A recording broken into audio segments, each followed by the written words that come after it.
Hello friends, welcome back to my channel. This is Prashant. So today in this video we are going to learn conditional sentences जो बहुत ही ज़्यादा important हैं, इसलिए video को and तक जरूर watch कीजिएगा। So without wasting your time let's start.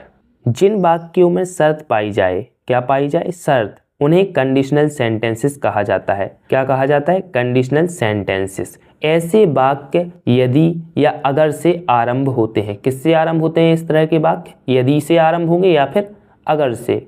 और वाक्य के बीच में तो या तब आता है। क्या आता है वाक्य के बीच में? तो या तब।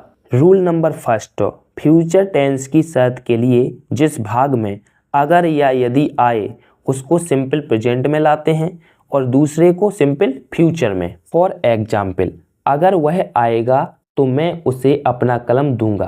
क्या है? अगर वह आएगा तो मैं उसे अपना कलम दूंगा। तो रूल में मैंने आपको क्या बताया? मैंने आपको बताया कि पहला जो सेंटेंस है वो आपका आएगा इंडेफिनिट में। किसमें? प्रेजेंट इंडेफिनिट में।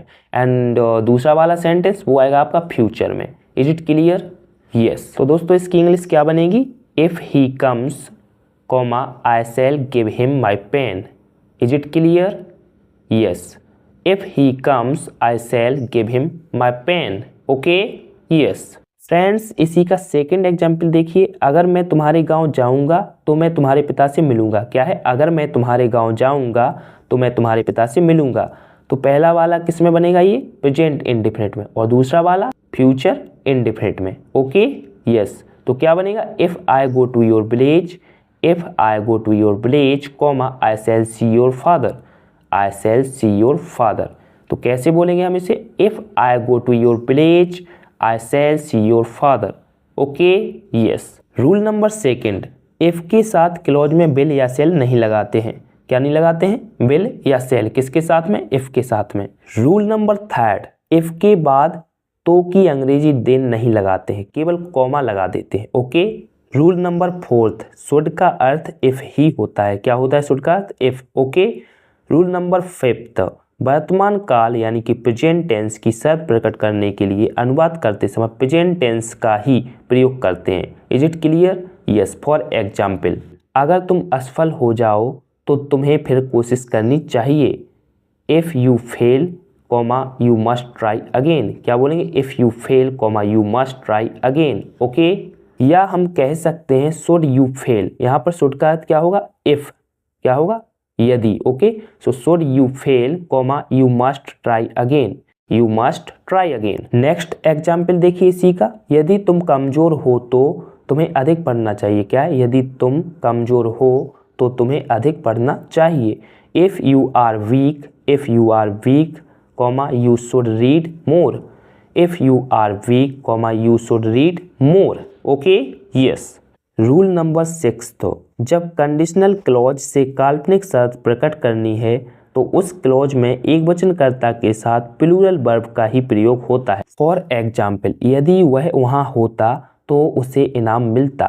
तो कैसे कहेंगे इसे? If he were there, if he were there comma he would get the prize, if he were there comma he would get the prize. Okay? Is it clear? Yes. Next example देखिए इसी का, यदि मैं राजा होता तो प्रत्येक व्यक्ति को प्रसन्न कर देता। क्या है? यदि मैं राजा होता तो प्रत्येक व्यक्ति को प्रसन्न कर देता।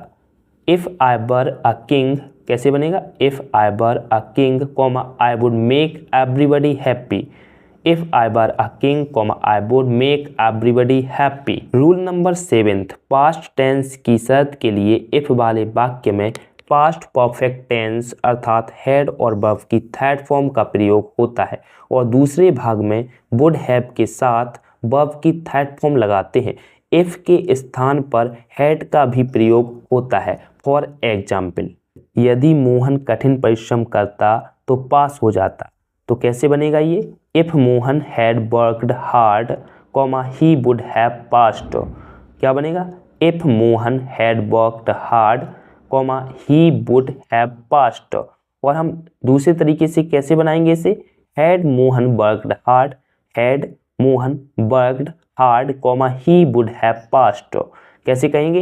Had Mohan worked hard comma he would have passed. Rule number 8, passive voice में वुड हैव बीन तथा क्रिया की थर्ड फॉर्म का प्रयोग होता है। फॉर एग्जाम्पल किसका प्रयोग होता है, वुड हैव बीन तथा क्रिया की थर्ड फॉर्म का फॉर एग्जाम्पल।